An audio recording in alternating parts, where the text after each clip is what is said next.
September 6, 1943.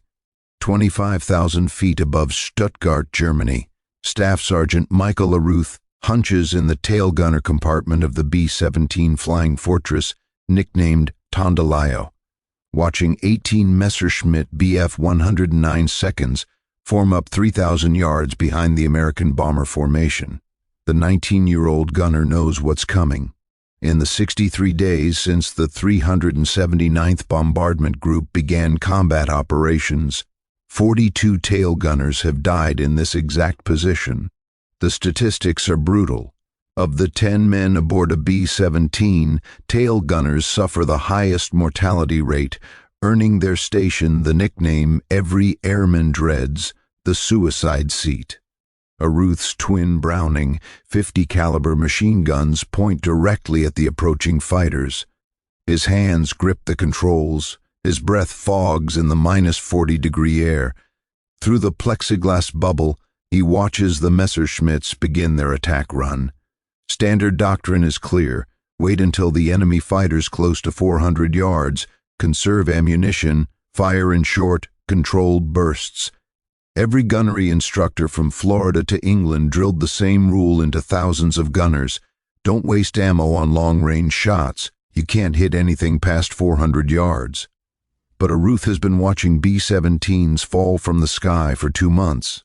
He's seen the German fighters exploit that 400-yard rule, using it as a safe zone to line up their attack runs with precision before unleashing devastating 20mm cannon fire at point-blank range. Once a Messerschmitt commits to its final approach inside 400 yards, it's already too late. The fighter pilot has established his aim, his speed, his angle of attack. Arooth makes a decision that violates every piece of training he's received. At 900 yards, he opens fire. The tracers arc through the air in long, brilliant streams. His gun barrels glow orange. Shell casings clatter onto the floor of his compartment. He's firing at triple the approved distance, expending ammunition at a rate that will get him court-martialed. What he doesn't know is that this single decision, this act of apparent recklessness, will revolutionize American bomber defensive tactics and transform the air war over Europe. By the time Tondelayo limps back to England with 2 engines shot out and holes punched through every section of the fuselage, Arooth will have shot down 3 enemy aircraft in a single mission using a technique that military doctrine insists is impossible. The summer of 1943 represents the bloodiest period of the American strategic bombing campaign over Europe. The 8th Air Force is losing bombers at a catastrophic rate. During the August 17, 1943 raids on Regensburg and Schweinfurt, 60 B-17s are shot down in a single day, 600 men killed, wounded, or captured in one afternoon. The mathematics of survival are simple and horrifying. Each bomber crew must complete 25 missions to rotate home. But the average life expectancy of a B-17 Flying Fortress in late 1943 is 11 missions. More than half the men who climb into these aircraft will never complete their tour.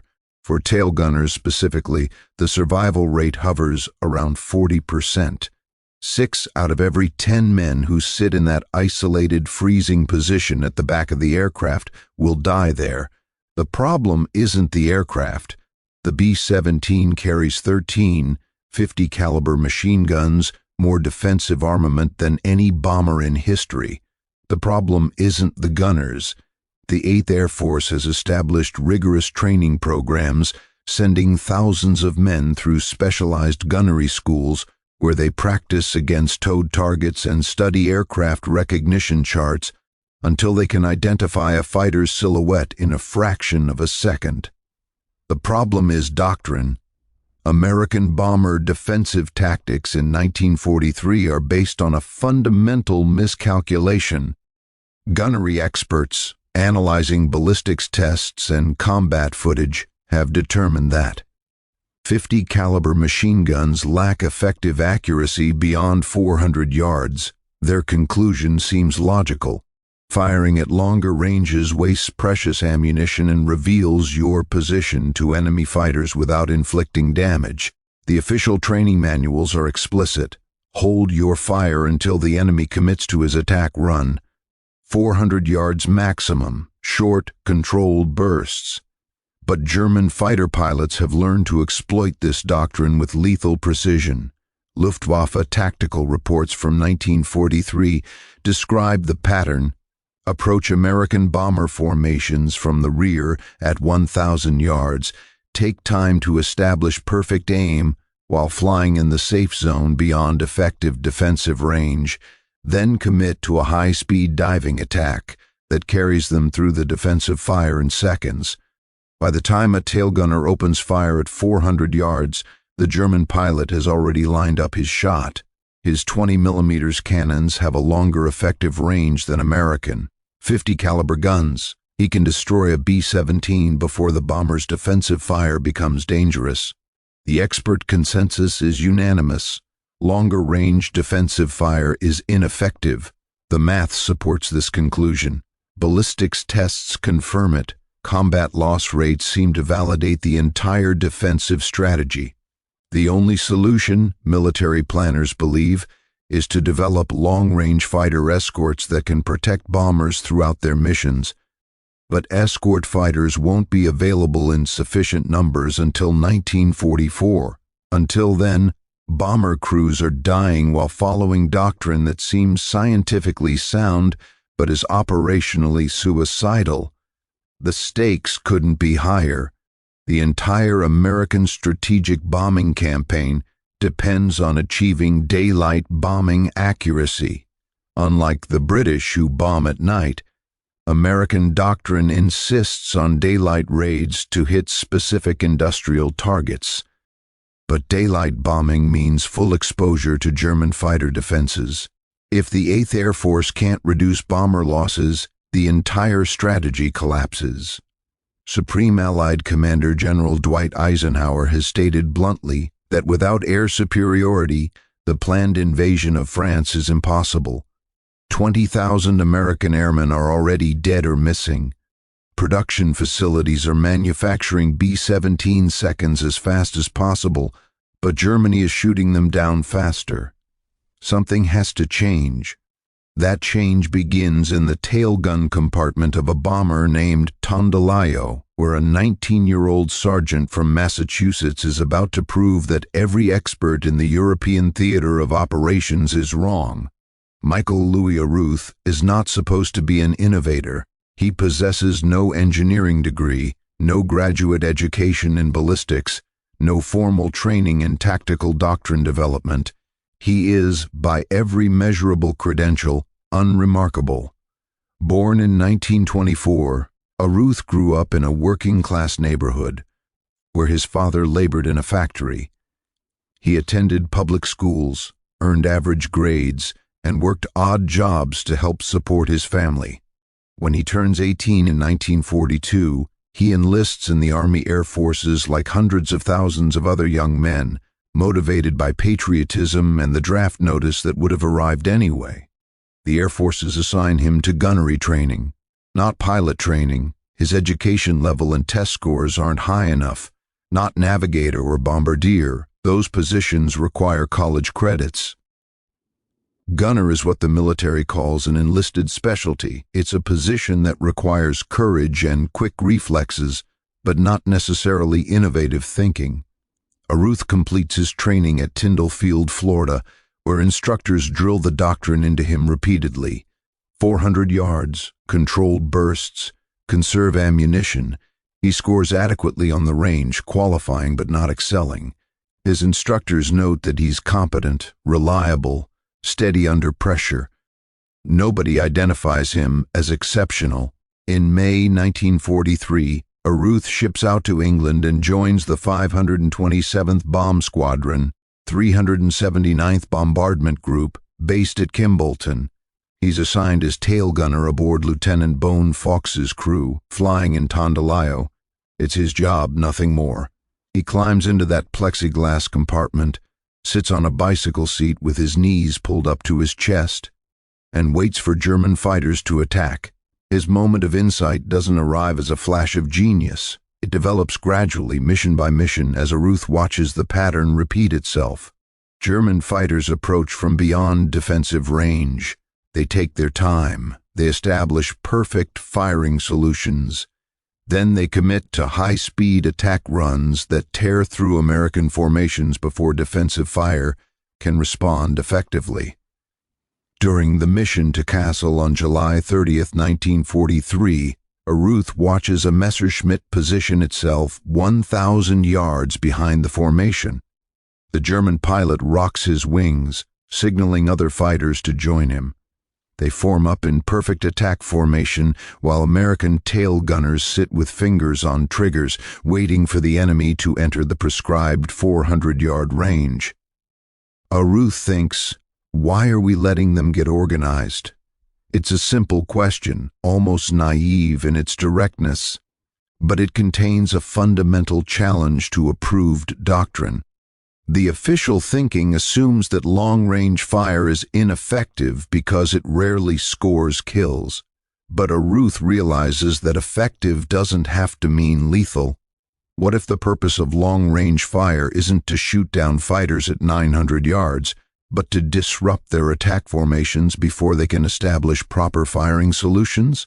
After Kassel, during the crew debriefing, Arooth mentions his observation to pilot Bone Fox. Fox listens but doesn't commit. Stick to doctrine for now, Mike, but keep thinking. On September 6, 1943, Arooth stops thinking and starts shooting. There is no secret workshop. There is no prototype. Arooth's innovation isn't a device. It's a decision to ignore official doctrine and trust his own observations. But making that decision requires solving a technical problem that the official doctrine doesn't address: how to aim effectively at 900 yards. The standard Sperry K4 gun sight in Arooth's tail position is calibrated for 400-yard engagements. At that range, a gunner places the illuminated reticle on the target and fires. But at 900 yards, the ballistics change dramatically. Bullets drop. The targets appear smaller. The apparent speed of crossing targets creates different deflection angles. In the week before the Stuttgart mission, during maintenance periods at Kimballton Air Base, Arooth begins experimenting. He can't modify the gun sight. That would be noticed and reported. But he can practice what gunnery instructors call Kentucky windage, the art of aiming off target to compensate for distance, drop, and deflection. During ground practice sessions, Arooth studies the sight picture at different ranges. He paces out 900 yards on the airfield and observes how distant objects appear through his gun sight. He calculates mentally, if a Bf-109 appears this size at 900 yards and it's moving at this speed, then I need to aim this far ahead and this far above. His crew notices. Navigator Elmer Bendener watches Arooth in the tail compartment during pre-flight checks, moving his guns through different angles, muttering calculations. "You working on something, Mike?" Bendener asks. "Just thinking about long-range shooting," Arooth replies. "Bombardier Bob Hegny is less diplomatic. You planning to waste our ammo?" "Maybe," Arooth says, "or maybe I'm planning to keep us alive." The reaction from squadron gunnery officers is immediate and harsh when Arooth asks hypothetical questions about long-range fire. "That is a waste of ammunition, Sergeant. You'll empty your reserves before the real fight starts." Stick to doctrine. The training manuals are explicit. Gunners carry limited ammunition. Each position has between 300 and 500 rounds. Once you empty those belts, you're defenseless. Firing at 900 yards, where you might need 20 rounds to score one hit instead of 5 rounds at 400 yards, seems mathematically insane. But Arooth has done different calculations. He's counted the bomber losses. He's watched crew after crew disappear. He's sat through debriefings where tail gunners described the same pattern the Jerry fighters took their time setting up. By the time they closed to range, their aim was perfect. September 6, 1943. The target is Stuttgart. Intelligence reports predict heavy fighter opposition. As Tondelayo approaches the German border at 25,000 feet, Arooth loads his guns, checks his oxygen supply, and makes his decision. When the first grup of Messerschmitt Bf 109 seconds appears behind the formation at 900 yards, Arooth doesn't wait. He traverses his guns onto the lead fighter and opens fire. The first burst misses, the second burst misses. The third burst walks tracers across the sky toward the Messerschmitt, forcing the pilot to break formation. Arooth isn't trying to kill at 900 yards. He's trying to disrupt, to force hesitation, to destroy the carefully orchestrated attack pattern before it develops. It works. The immediate reaction over the intercom is explosive. "Tail gunner, cease fire." The voice of flight engineer Lawrence Reedman crackles through Arooth's headset. "You're wasting ammunition." Arooth ignores him and continues firing. Long bursts at 800 yards, 700. The Messerschmitts, instead of maintaining formation and setting up their coordinated attack, begin breaking earlier than usual, their approach disrupted by the unexpected curtain of tracers. "Mike, what the hell are you doing back there?" Pilot Bone Fox's voice is sharp. "That's not procedure." "Keeping them off balance, sir," Arooth shouts over the roar of his guns. A Messerschmitt pilot, attempting to maneuver around the long-range fire, misjudges his separation from his wingman. The two fighters nearly collide, forcing both to abort their attack runs prematurely. The German fighters regroup at 1,000 yards and try again. This time, Arooth opens fire even earlier. The psychological effect is immediate. Luftwaffe pilots, accustomed to having free time to establish perfect firing solutions, find themselves under fire throughout their approach. They're forced to take evasive action earlier, disrupting their aim, shortening their firing windows. At 600 yards, a Bf 109 commits to its attack run despite the defensive fire. Arooth walks his tracers into the fighter's nose. Smoke erupts from the engine. The Messerschmitt rolls inverted and spirals toward the ground. First kill. The battle continues for 17 minutes. Wave after wave of German fighters assault the bomber formation.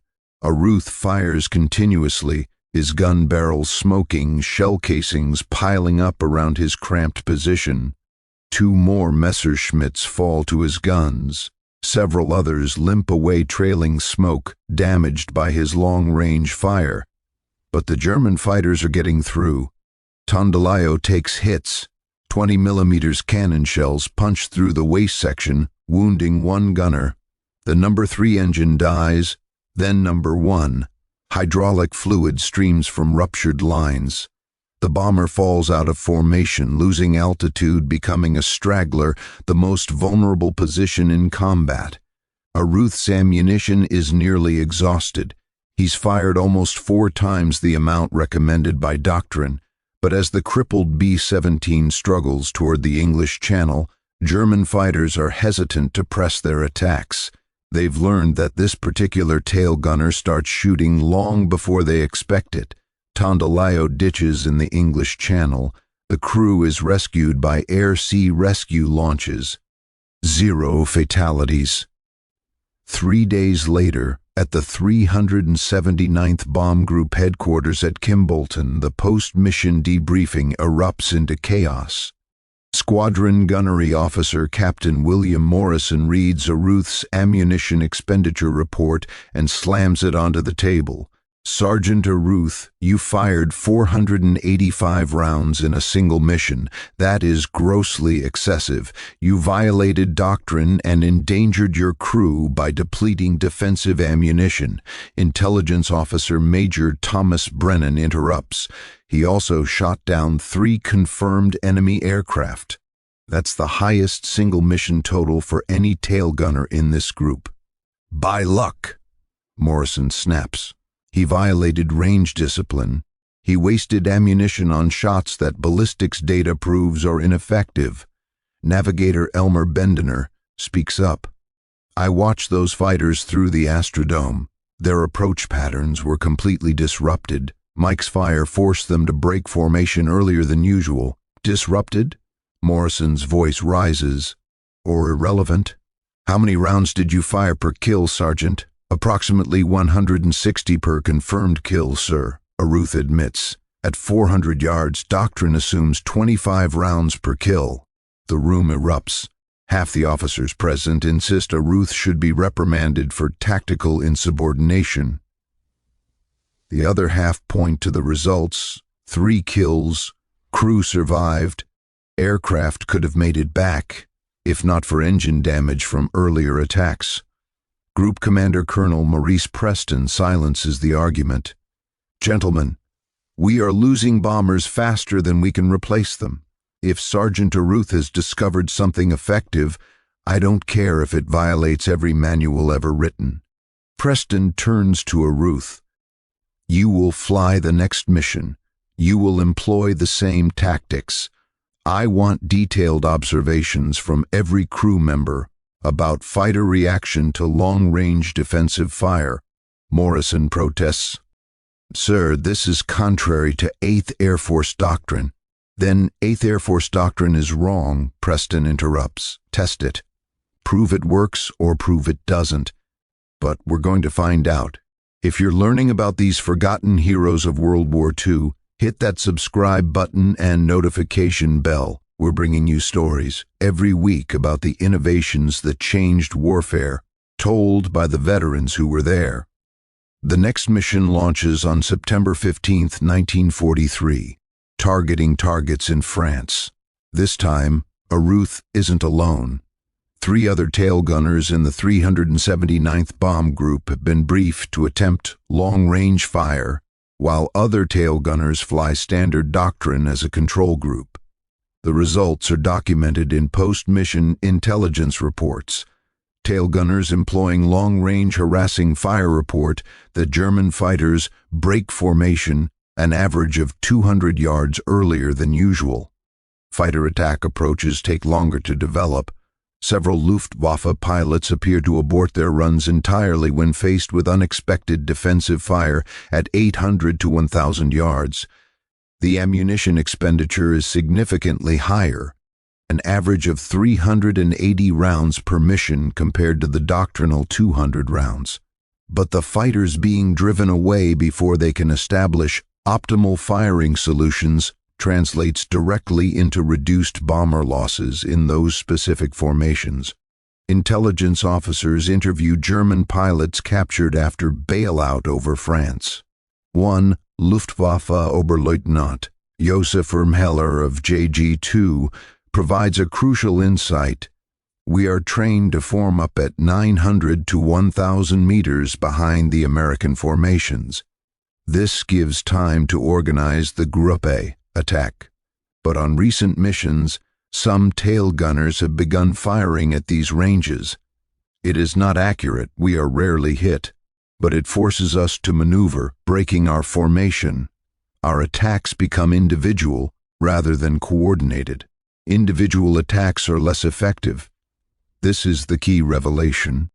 Arooth's long-range fire doesn't need to shoot down fighters at 900 yards. It needs to disrupt coordination, force premature maneuvering, and degrade the quality of German attack runs. A Messerschmitt pilot who is constantly evading defensive fire cannot establish the perfect firing solution he needs to destroy a B-17 efficiently. By October 1943, Arooth's aggressive tactics have been studied by 8th Air Force tactical analysts. The debate among senior officers is intense.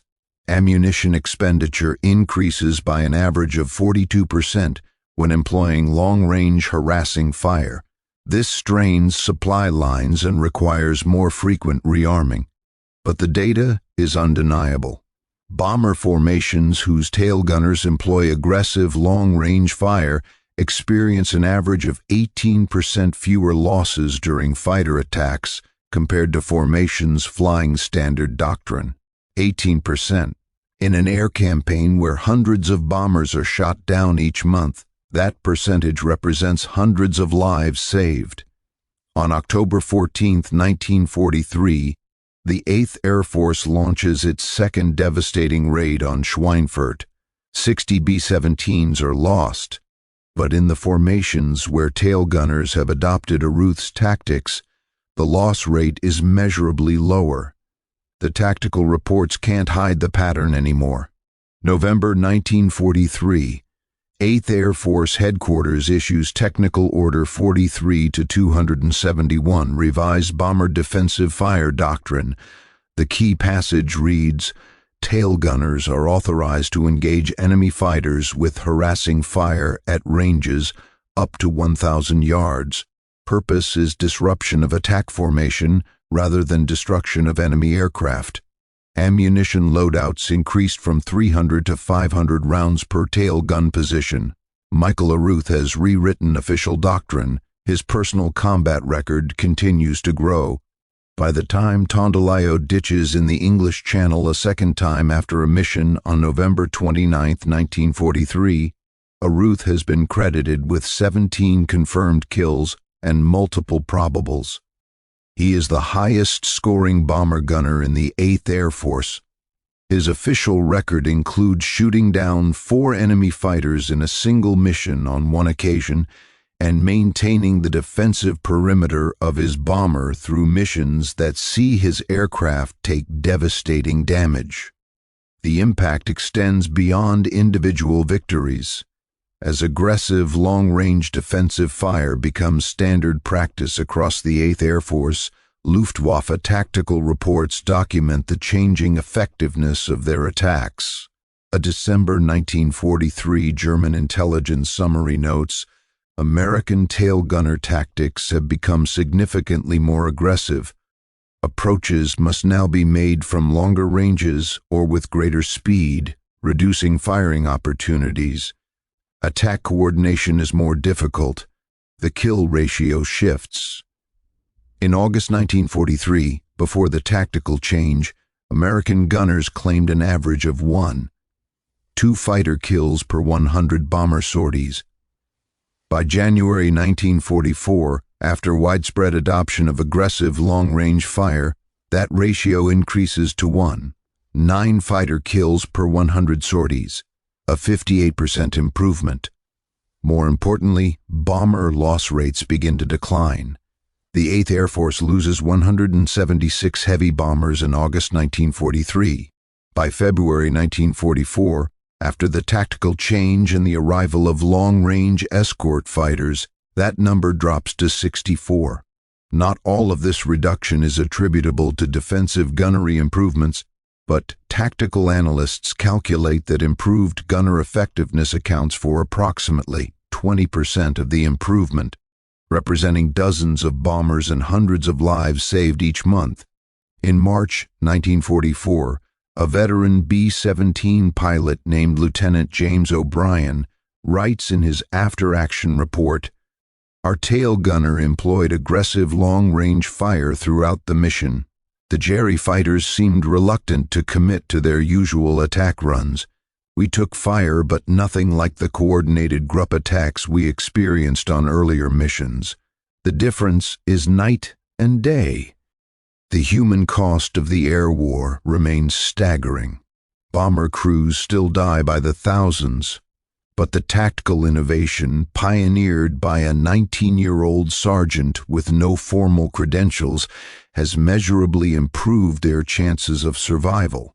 In a campaign where survival rates are measured in percentages, even small improvements represent hundreds of lives.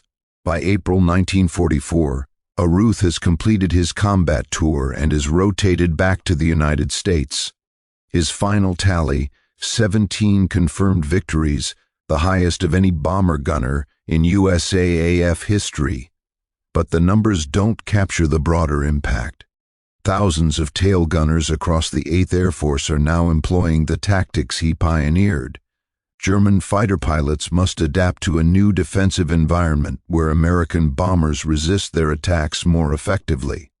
Years later, in 1987, Arooth attends a 379th Bomb Group reunion. A former B-17 pilot approaches him, a man Arooth doesn't recognize. The pilot extends his hand. "You don't know me, Sergeant. I flew with the 524th Squadron. Our tail gunner learned your tactics."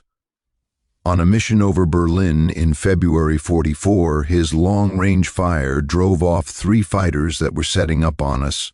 "Because of you, we came home. Because of you, I got to meet my daughter when she was born. Thank you." These stories matter. These men saved the world, but their innovations have been forgotten. Subscribe and share this video so their legacy lives on. Turn on notifications. We're posting every week. After the war, Michael Arooth returns to Massachusetts and disappears into quiet obscurity. He takes a job as a factory worker, marries, raises a family. He doesn't write memoirs. He doesn't seek publicity. He doesn't give speeches about his wartime service. In 1951, when the Air Force is established as an independent service branch, military historians compile official records of combat achievements. Arooth's name appears in the files as the highest-scoring bomber gunner in American military history, 17 confirmed victories, but few people read those files. Fighter pilots with dramatic kill counts become celebrities. Bomber gunners who fought defensive battles in cramped turrets at 40 below zero receive no such attention. When historians interview veterans of the 379th Bomb Group in the 1970s and 1980s, Arooth's name appears repeatedly in their accounts. Navigator Elmer Bendener writes in his memoir, The Fall of Fortresses, about the day Tondelayo ditched in the English Channel. "Mike Arooth never stopped firing until we hit the water. His aggressive defense is why we survived long enough to ditch, but Arooth himself refuses most interview requests." When a military historian finally locates him in 1985 and asks about his tactical innovations, Arooth's response is characteristically modest. "I just did what made sense. The book said wait until 400 yards. But at 400 yards they were already killing us. So I started shooting earlier. It worked. That's all." In 1997, a military historian researching bomber defensive tactics discovers Arooth's combat reports in the National Archives. The published analysis, Innovation Under Fire, How Enlisted Personnel Changed Air Combat Doctrine in World War II, finally brings scholarly attention to his achievements. But by then, Arooth is 73 years old and has no interest in fame. The tactical principles Arooth pioneered remain relevant in modern military doctrine. The concept that defensive fire serves purposes beyond destruction, that disruption, psychological pressure, and degradation of enemy attack coordination are valuable outcomes, is now fundamental to defensive tactics across all military aviation. Modern aircraft defensive systems, from fighter chaff and flare dispensers to electronic warfare suites, embody the same principle: you don't always need to destroy the threat. Sometimes you just need to disrupt its effectiveness. The U.S. Air Force Weapons School still teaches case studies about Arooth's tactical innovation as an example of how junior personnel in combat can identify flaws in doctrine that senior planners miss. The lesson: trust the observations of people actually fighting, even when their conclusions contradict official policy. Michael Arooth died in 2007 at age 83.